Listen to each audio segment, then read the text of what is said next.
Good morning दोस्तों, study with Kamlesh में आपका स्वागत है। आज मैं बताने वाला हूं अफवाह तंत्र, ठीक है ना, ड्रेनेज सिस्टम ऑफ इंडिया। तो भारत में जो जितनी सारी नदियां हैं वो हम लोग को आज पढ़ना है, ठीक है। लास्ट क्लास में मैंने पिछले वाले जितने सारे वीडियो था उसमें मैंने physical features of India, Bharat का भौतिक स्वरूप के बारे में एक्सप्लेन कर चुका हूँ। और उसी से अगला कनेक्टेड है हमारा क्या, इसके बारे में, ठीक है ना। पूरा का पूरा पहला चैप्टर क्या होगा हमारा, इस चैप्टर में इस्तेमाल होगा, ठीक है ना। तो आप पूरा जितनी सारे लेक्चर है आप पहले उनको पूरा देख लें, तब जाकर इसको समझ में आएगा रिवर सिस्टम आपको, ठीक है। देखिए हमारा क्या है, अफवाह तंत्र, या इसको इंग्लिश में बोला था हमारा ड्रेनेज सिस्टम है, ठीक है। तो अफवाह तंत्र, अफवाह क्या होता है, तो अफवाह शब्द एक क्षेत्र में नदी तंत्र की व्याख्या करता है। मतलब कोई एक स्पेसिफिक एरिया में नदी जो रिवर सिस्टम है उसका ये एक्सप्लेन करता है। तो क्या होता है वो उसके बारे में देखना है। तो नदी तंत्र को एक्सप्लेन करता है अफवाह तंत्र से। तो नदी क्या है, पहले तो हम लोग को ये जानना है। तो नदी भूतल पर प्रवाहित एक प्राकृतिक जलधारा है, ठीक है ना, जिसका स्रोत प्राय कोई झील, हिमनद, झरना या वर्षा का पानी होता है तथा किसी सागर, झील अथवा मरुस्थल में जाके गिरती है, ठीक है। तो क्या कंडीशन है नदी का, ये भूतल पे बहता है, सरफेस पे होना चाहिए, ठीक है ना, सतह पर, ठीक है ना। प्रवाहित एक प्राकृतिक धारा है, ये नेचुरल होना चाहिए। आर्टिफिशियल यदि मान लो वाटर का फ्लो होगा तो flow of water, natural flow of water क्या होगा, रिवर कहलाता है। लेकिन ये क्या, यदि मान लीजिए हम लोग आर्टिफिशियल कर देंगे तो वो हमारा क्या हो जाएगा, ये एक तरफ से हम लोग ड्रेन, नाला बोल सकते हो, या फिर हम लोग कैनाल, नहर भी बोल सकते हैं उसको, आर्टिफिशियल हो जाएगा। तो ये नदी का हमारा डेफिनेशन हो गया।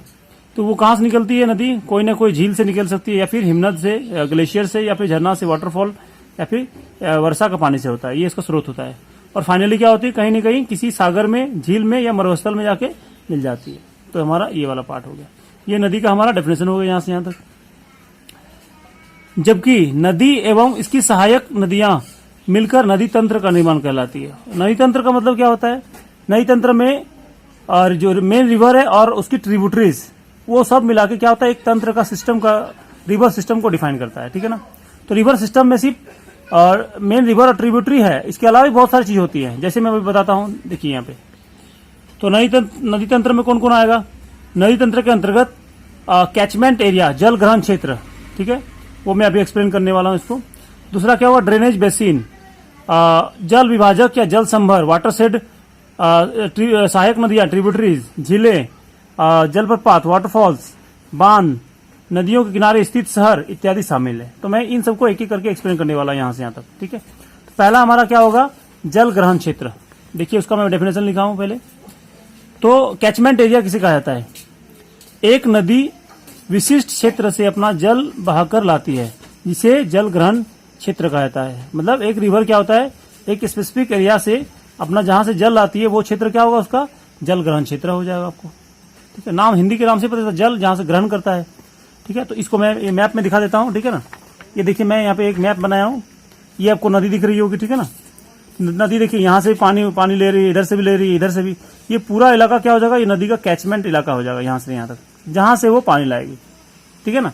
वो उसका क्या होगा, कैचमेंट इलाका या फिर जल ग्रहण क्षेत्र हो जाएगा, ठीक। अगला हो जाएगा जल ग्रहण क्षेत्र के बाद हमारा ड्रेनेज सिस्टम, ड्रेनेज बेसिन होगा, अफवाह द्रोणी। आपको नाम से पता चल रहा है ना कि ये क्या है, एक नदी एवं उसकी सहायक नदियों द्वारा अपवाहित क्षेत्र को अफवाह द्रोणी कहा जाता है, ठीक है।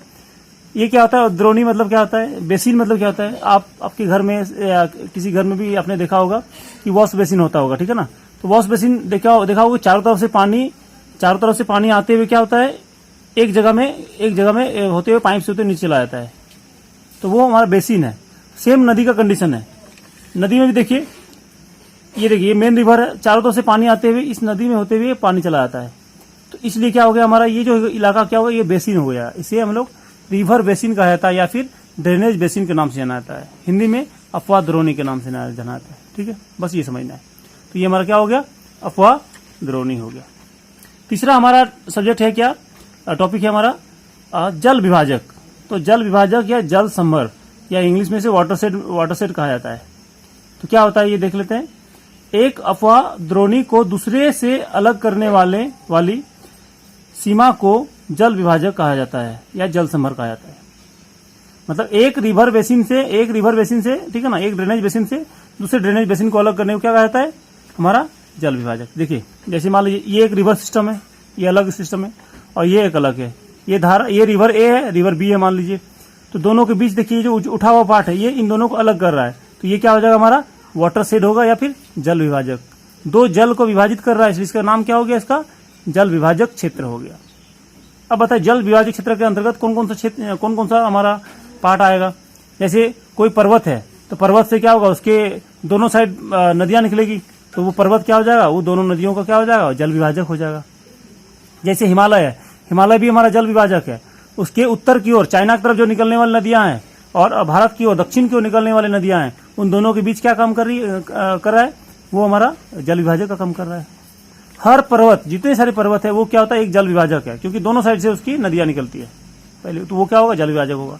कोई भी पठार होगा तो पठार भी क्या होगा हमारा, जैसे मान लीजिए ये पठार है, ये आसपास से उठा हुआ क्षेत्र है, ठीक है, तो यहां से कोई इधर से नदी निकल रही है, कोई नदी इधर से निकल रही है, तो ये दोनों को अलग कर रहा है ना, इसलिए क्या हो जाएगा, ये पठार भी क्या होगा, प्लेट्यू भी हमारा जल विभाजक क्षेत्र होगा।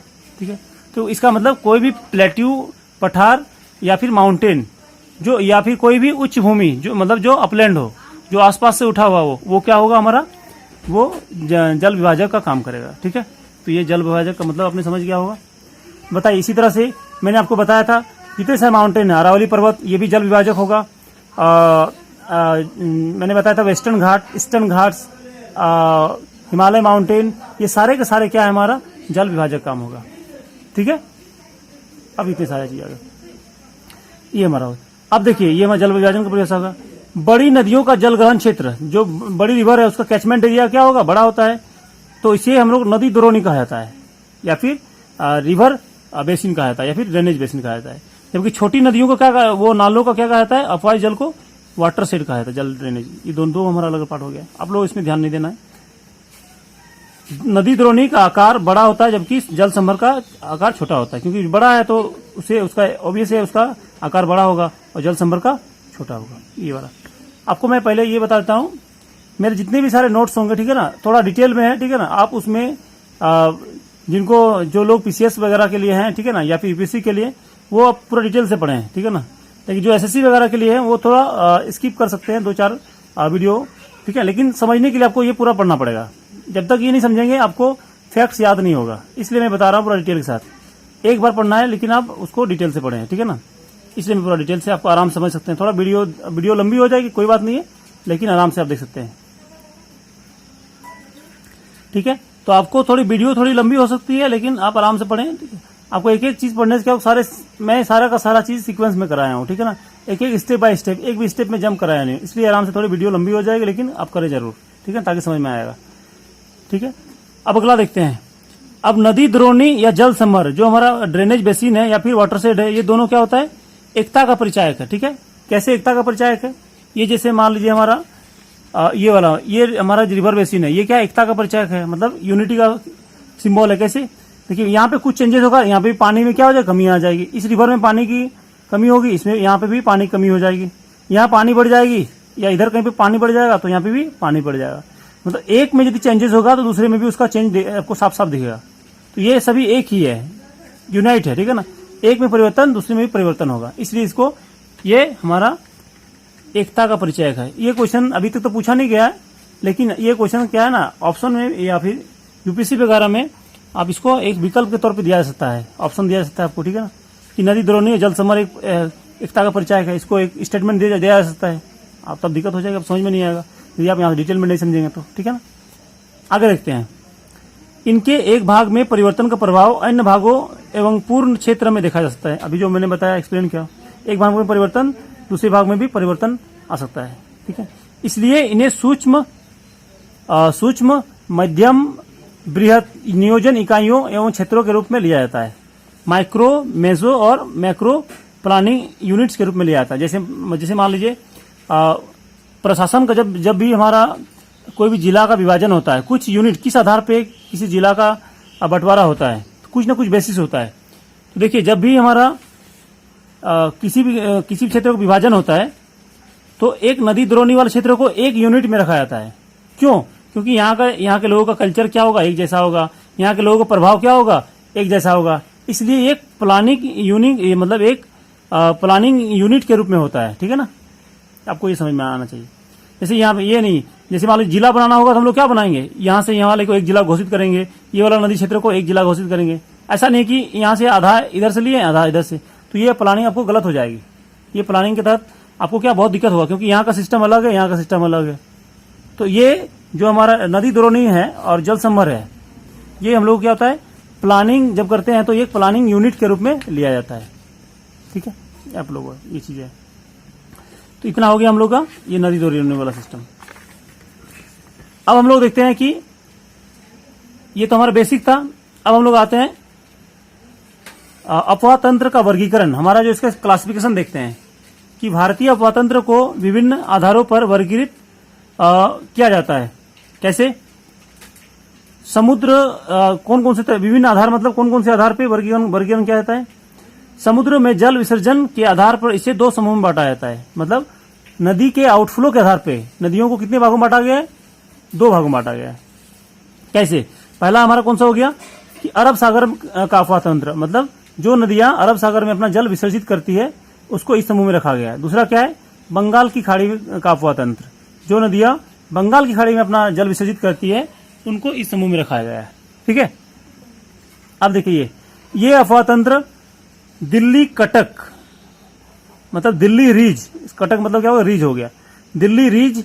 और रीज का मतलब क्या होता है, मैंने बताया था लास्ट वीडियो में, कोई भी माउंटेन जिसके दोनों ओर ढाल क्या हो, लगभग समान हो, उसे रीज के नाम से हम, ये क्या हो गया हमारा, रीज हो गया। आप यहाँ पे गौर से देखेंगे तो दोनों साइड ढाल क्या है हमारा, बराबर है। तो दिल्ली रीज, दिल्ली भी क्या है, एक अरावली का ही पार्ट है हमारा, तो ये भी पहाड़ी क्षेत्र में आता है।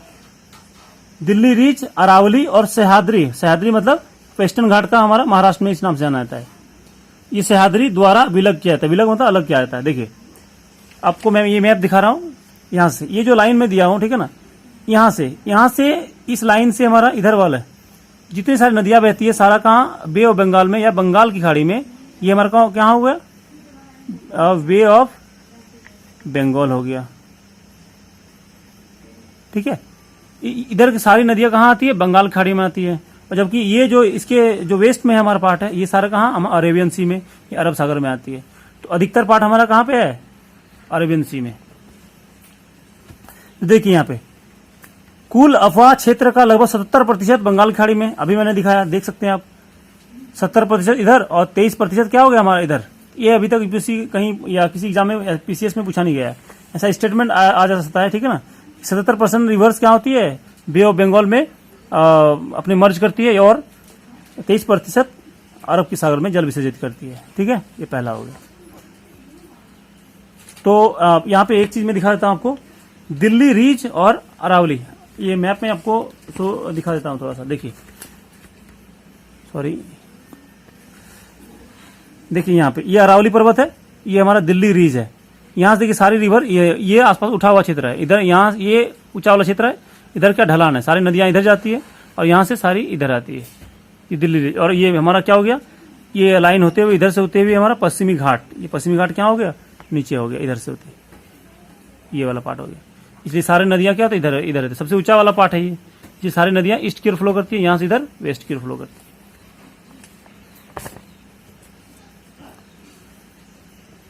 अब हम लोग देखिए आगे, अब जल समर क्षेत्र के आकार के आधार पे, ये तो पहला हमारा वर्गीकरण हो गया, किसके आधार पे, आउटफ्लो के आधार पे।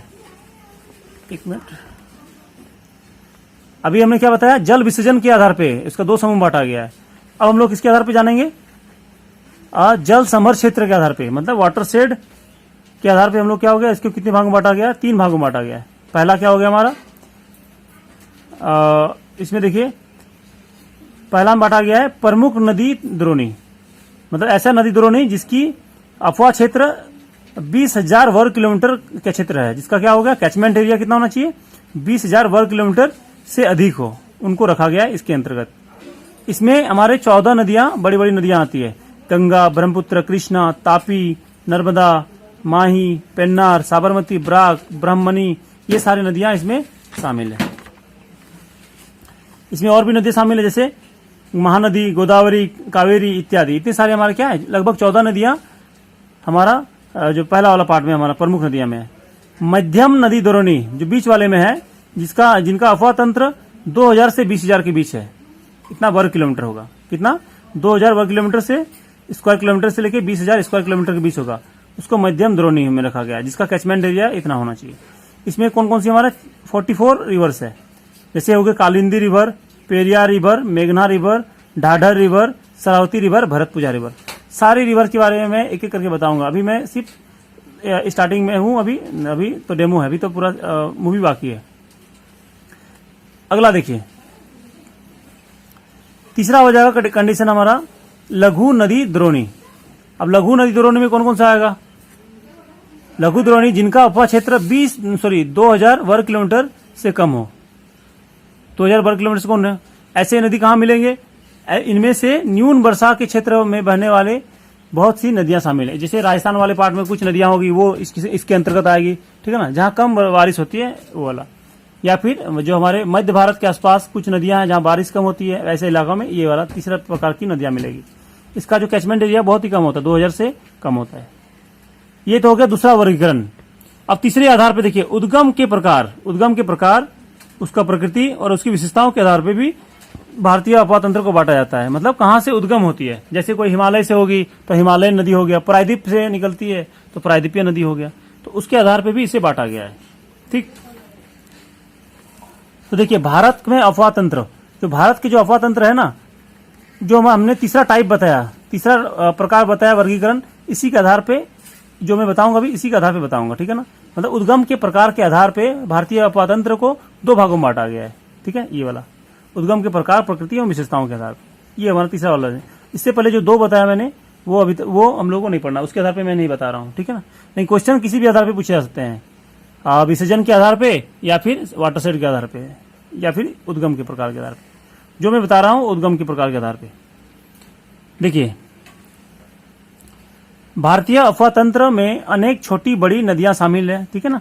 ये 3 बड़ी भू आकृतिक इकाइयों की उद्विकास प्रक्रिया, वर्षण की प्रकृति एवं लक्षण के परिणाम स्वरूप उत्पन्न हुई है।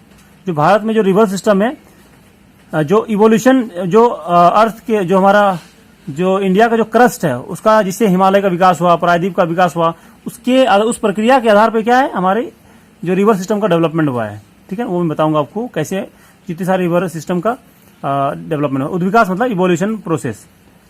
अगला क्या है, वर्षण की मात्रा, मतलब प्रेसिपिटेशन की जो नेचर कैसा है, कहीं पे कम ज्यादा बारिश होती है, कहीं पे ज्यादा बारिश होती है, उसके फीचर्स के आधार पे, ठीक है ना, उसके फीचर्स के आधार पे। तो देखिए इन 3 प्रमुख के आधार पे जो पहला हमारा सिस्टम होगा वो होगा हमारा हिमालयन रिवर सिस्टम। क्या है हमारा हिमालयन रिवर सिस्टम। तो हिमालयन सिस्टम के बारे में जानते हैं पहले।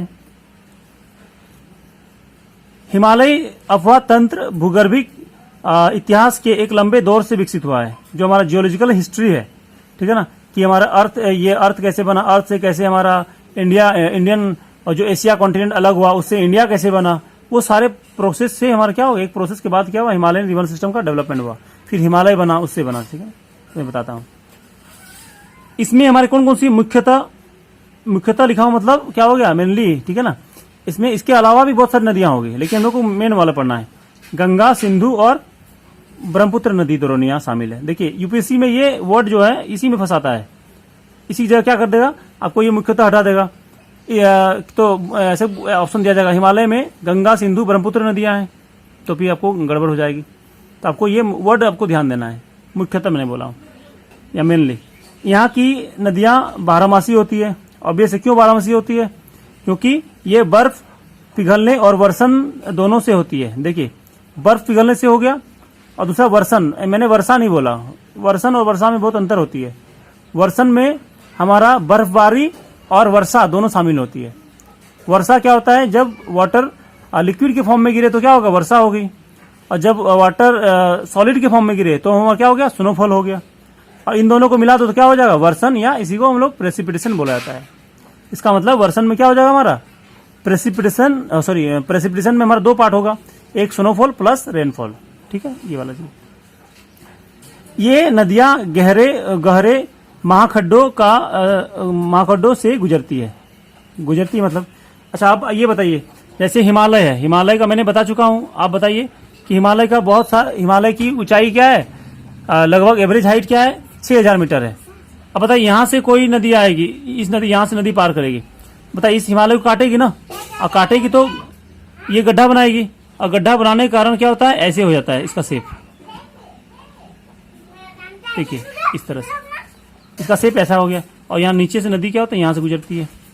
तो ये जो भी शेप का आकार होगा ना, इसी को हम लोग क्या बुलाता है, ये गॉर्ज बुलाता है। गॉर्ज बुलाता है हिंदी में। महाखड्ड मतलब बहुत बड़ा होता है, महान मतलब महान खड्ड, महाखड्ड हो गया, ठीक है, तो गॉर्ज बुलाता है। तो जो भी आकार की जो हमारा वैली हो गया, जो बहुत ही स्टीप होता है, बहुत ही पतला नेरोस होता है, इसे गॉर्ज कहा जाता है। ऐसा कहां पे बनेगा, सिर्फ ये ऊंचे ऊंचे पहाड़ी क्षेत्रों में ही बन सकता है। क्यों? क्योंकि खास करके हिमालय में बनता है, क्योंकि हिमालय की हाइट क्या है, ज्यादा है, तो उसके अभी एज क्या है, हिमालय मैंने बताया था यंग माउंटेन है। यंग माउंटेन है तो उसे काटना क्या होता है, उसको बहुत ही आसान होता है नदियों द्वारा। लेकिन हमारा ये साउथ इंडिया पेनिनसुलर प्लेट्यू काटना क्या है, बहुत ही मुश्किल है, क्योंकि हमारा जो पेनिनसुलर प्लेट्यू है वो हमारा हार्ड रॉक से बना है। ये क्या है, बहुत ही मतलब अभी यंग है, तो इसको काटना बहुत ही मुश्किल है, ठीक है। इसलिए क्या होता है, सॉरी, ये काटना बहुत आसान है, इसलिए ये वाला पार्ट क्या होगा हमारा, आसानी से वी शेप की वैली मिलेगी आपको, पहला कंडीशन। दूसरा कंडीशन क्या है, हिमालय का लगातार क्या हो रहा है, उसका अपलिफ्टमेंट हो रहा है, उत्थान हो रहा है। तो हिमालय का उत्थान होने के कारण क्या होगा, ये नदी नीचे की ओर आ रही है, उसका इरोजन कर रहा है, और साथ ही साथ क्या होगा, हिमालय ये ऊपर की उठ रही है। तो दो कारण से क्या होगा, यहाँ पे गॉर्ज का निर्माण होगा। और गॉर्ज कहाँ बनेगा, हमेशा पहाड़ी क्षेत्र में बनेगा, ये चीज आपको ध्यान रखना है। तो ये नदियां महाखड्डों का निर्माण करती है, ये किसी में ऑप्शन में पूछा गया था, ठीक है ना।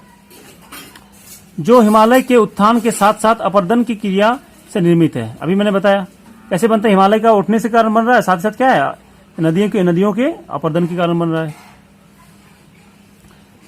महाखड्डों के अतिरिक्त, अब बताइए महाखड्डों के अतिरिक्त क्या होगा, भी आकार की घाटियां बनती, क्या बनती है, भी आकार की घाटियां बनती। जैसे अब ये आ गया, अब जैसे जैसे इसकी नदी नीचे आती जाएगी, नदी नीचे आने के कारण क्या होगा, उसकी हाइट क्या होगा, मतलब ये पहाड़ की हाइट कम हो रही है, पहाड़ की हाइट कम होगी तो नदी फैलने लगता है, और नदी फैलने के कारण क्या होता है, नदी का क्या होता है, ये देखिए इस तरह से नदी का जो हॉरिजॉन्टल एक्सटेंशन मतलब एक्सपेंड होने लगता है। तो होने के कारण क्या होता है, ये जो शेप बनता है ना, ये चौड़ी आकार की भी बनती है, भी आकार से, भी शेप का, ऐसे वाला। गॉर्ज क्या होता है, नेरो होता है, नेरो भी शेप का होता है। लेकिन जो हमारा ये भी आकार, ये नीचे में भी शेप बनता है। क्यों? क्योंकि नीचे आने पर नदी का क्या होता है, जो पहाड़ का ढाल क्या होता है, कम हो जाती है। पहाड़ का ढाल कम होने के कारण क्या होता है, नदी का स्पीड कम होगा, और नदी का स्पीड कम होने के कारण क्या होता है, नदी चारों तरफ हॉरिजॉन्टल उसका एक्सपेंशन होने लगता है। वर्टिकल इरोजन क्या होता है, धीरे धीरे कम होने लगता है, मतलब उसका जो हमारा जो गहराई नीचे की ओर कम काटने लगती है, बाकी अगल बगल ज्यादा काटती है। इसके कारण यहाँ भी आकार की घाटी बनाती है। वो सारे ऑप्शन में पूछे गए हैं कि भी आकार की घाटी कहाँ बनाती है, नदी के ऊपरी हिस्से में, निचले हिस्से में, ये सारे ऊपरी हिस्से का पार्ट है, मैं बता रहा हूँ। आगे क्या है, नदी, ये सब नदियां क्या बनाती है, रैपिड्स बनाती है। रैपिड मतलब क्या होता है, देखिए ऐसे झरने, जब बहुत सारे झरने, देखिए यहां से पानी आया, यहां से, बस जब बहुत सारे छोटे छोटे झरने एक साथ हो ना, उसको रैपिड्स कहा जाता है, छिपरिकाएं कहा जाता है, ठीक है ना। और ये देखिए ऐसे कहाँ मिलेंगे, उत्तराखंड वगैरह मिलेगा ऐसा चीज, ठीक है ना। इसी में देखिए क्या, वाटर राफ्टिंग के लिए क्या है, उसी ऐसे वाले जगह में क्या होता है, बहुत ही फेमस होता है, जंप करता है, ठीक है ना। यहाँ पे जो नाव वगैरह होती है, जंप करती है, ठीक है ना। तो ये वाटर राफ्टिंग के लिए क्या है, हमारा यहाँ फेमस है। अगला क्या होगा, यहाँ पे वाटरफॉल बनता है। देखिए वाटरफॉल के मैं यहाँ पे फिगर बना देता हूँ, देखिए यहाँ पे वाला पार्ट हो जाएगा, यहाँ पे देखिए, यहाँ जब, अब वाटरफॉल कहाँ पे बनेगा, वाटरफॉल जनरली वहीं पे बनता है जहाँ पे पहाड़ों का ढाल क्या होता है ना। देखिए मैं पहले इसे बना देने, पहले यहाँ पे बना देता हूँ, रुकिए। देखिए ये हमारा क्या हो गया, ये हमारा ये नदी है आ रही, मान लीजिए। तो नदी पहाड़ों में कभी क्या होता है, वाटरफॉल नहीं बनेगा। वाटरफॉल कहाँ पे बनेगा, वाटरफॉल बनने के लिए कंडीशन क्या है हमारा, वो उसके ढाल स्लोप क्या होना चाहिए, टूटना चाहिए। यहाँ पे स्लोप टूटा नहीं है। मैं एक और फोटो बना रहा हूँ, आप इसमें समझ जाएंगे। देखिए ये हमारा पार्ट है, देखिए ये हमारा स्लोप टूटा हुआ कि नहीं। स्लोप तो यहाँ आना चाहिए इसके अनुसार। जैसे यहाँ से नदी आ रही है और यहाँ से नदी क्या अचानक गिरेगी नीचे यहाँ पे, तो यहाँ पे ऐसे जगहों में क्या होगा, वाटरफॉल होगा। ऐसे जगह में कभी भी वाटरफॉल नहीं होगा। तो आप ये कभी मत बोलिए कि माउंटेन में क्या होगा, वाटरफॉल होगा। नहीं, माउंटेन में नहीं होगा। माउंटेन में होगा तो कहाँ पे, जहाँ पे हमारा स्लोप उसका माउंटेन का या पर्वत का क्या होगा, ढाल टूटा होगा। ढाल देखिए यहाँ टूटा होगा। तो फ्री फॉलोइंग ऑफ वाटर होना चाहिए, तभी जाके वो क्या होगा, वहाँ पे झरना बनेगा।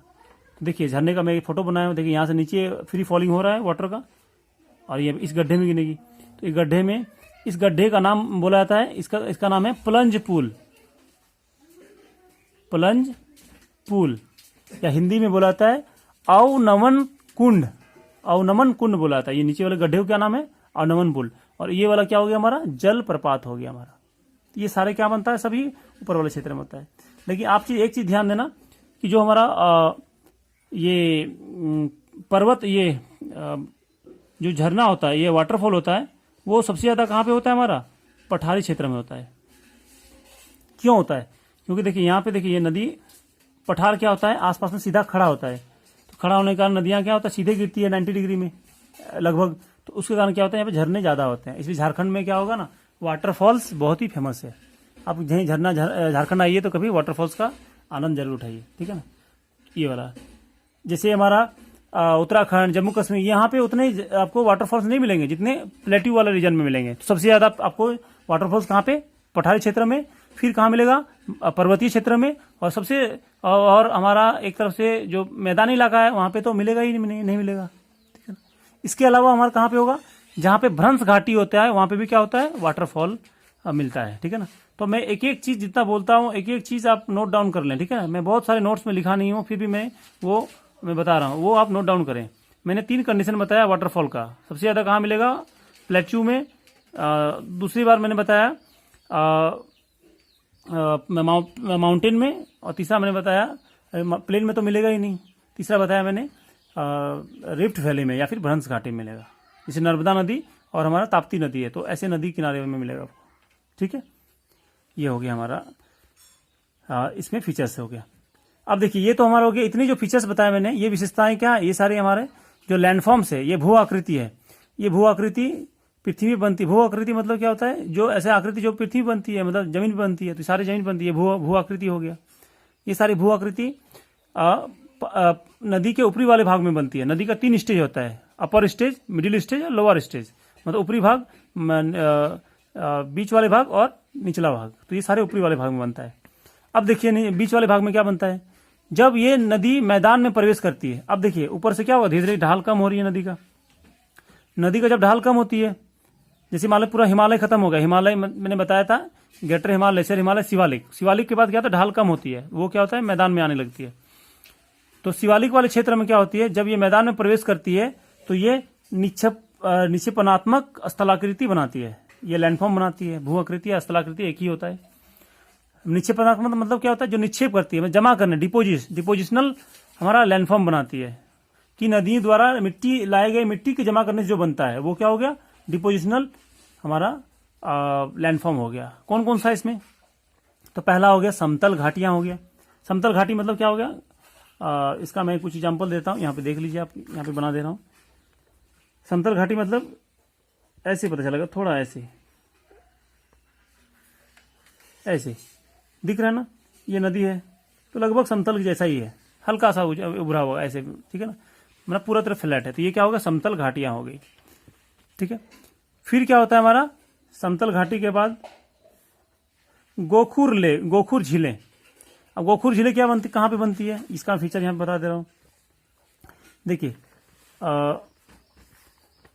यहाँ पे देखिए, जब नदी जब मैदानों में चलती है, ठीक है ना,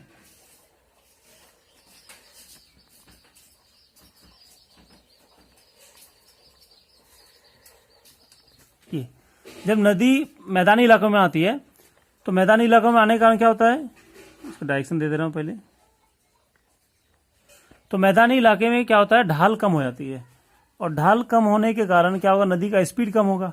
तो नदी का स्पीड कम होगा तो ऐसी जगह में क्या होगा, स्पीड कम होगा तो यहाँ पे डिपॉजिट का जो मिट्टी लाई वो क्या होगा, यहाँ पे डिपॉजिट करने लगती है।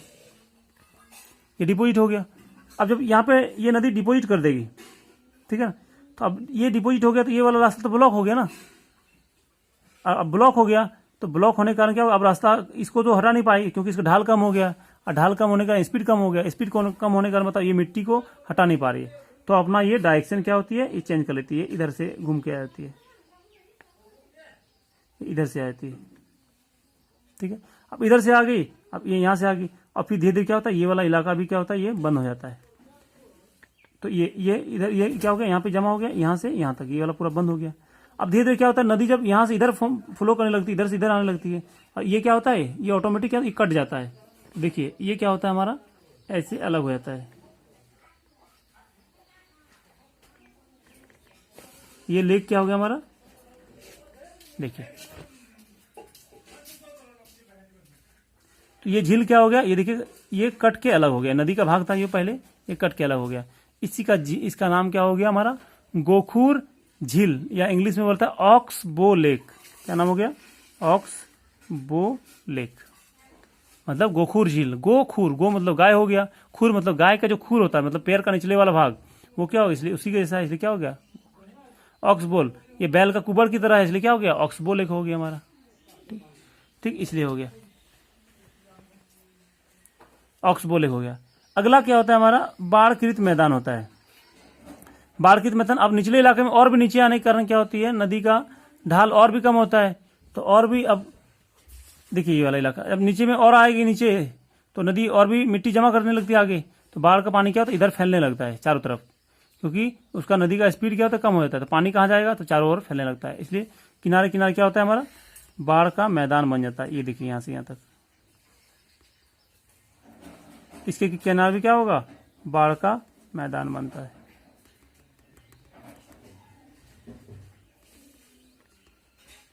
ये बाढ़ का मैदान, ये बाढ़ का मैदान हो जाता है, ठीक है। अगला क्या है हमारा, गुम्फित गुफाएं। गुम्फित गुफाएं क्या होता है वो मैं बताऊंगा आपको। गुम्फित मतलब गुफाएं, वाहिकाएं मतलब क्या होता है, गुम्फित वाहिकाएं मतलब ऐसी गुफाएं, ऐसी जो स्ट्रीम है जो अंडरग्राउंड होके बहती है, ठीक है ना, मतलब भूमिगत बहती है। अब देखिए इसके नीचे जब आएंगे तो बड़े बड़े पत्थर जमा करती है, तो नदी क्या होता है, पत्थरों के नीचे से बहती है, तो इसलिए क्या होता है, नदी छुप जाती है वहां पे, तो इसको बोला जाता है गुम्फित वाहिकाएं, ठीक है ना। तो ये इसी इलाके में। फिर क्या होता है हमारा, भाबर, बांगर और खादर। तो बांगर किसी कहा जाता है, अब जैसे ये नदी क्या होता है, ये पत्थर जमा कर दिया, इसके नीचे क्या होता है, जितने महीन पार्टिकल होता है वो जमा होता है। अब महीन पार्टिकल वाले इलाकों क्या आता है, ये जो हमारा पत्थर वाला इलाका कहा जाता है, इनको भाबर कहा जाता है, ठीक है। और नीचे जो उसके नीचे सबसे महीन पार्टिकल जमा करते हैं, इसको क्या जाता है, इसको तराई कहा जाता है। और तराई का दो भाग है, जैसे बांगर और खादर। तो बांगर क्या हो गया, जो नदी जो मिट्टी लाती है उसको जलोढ़ मिट्टी कहा जाता है। तो बांगर क्या हो गया हमारा, बांगर जो पुरानी मिट्टी होगी, पुरानी जलोढ़ मिट्टी होगी, उसे बांगर कहा जाता है, और नई जलोढ़ मिट्टी को खादर कहा जाता है। और फाइनली क्या होता है, नदी के मुहाने पे डेल्टा का निर्माण करती है। तो इतने सारे विशेषताएं हैं जो हिमालयन नदियां बनाती है, ठीक है। ये हमारा हो गया। अब हिमालय में इन नदियों का रास्ता टेढ़ा मेढ़ा है, परंतु मैदानी इलाकों में सर्पाकार होती है। अभी मैंने बताया ये मैदानी इलाका में कैसा है, सांप के जैसा है, तो क्या सर्पाकार हो गया। लेकिन पर्वतीय इलाका में क्या, हिमालय क्षेत्र में क्या होगा, टेढ़ा मेढ़ा होगा, ऐसे वाले जितने, ठीक है, उतना टेढ़ा नहीं होता है, ठीक है। अगला देखिए, अब विसर्पाकार बहने की प्रवृत्ति पाई जाती है।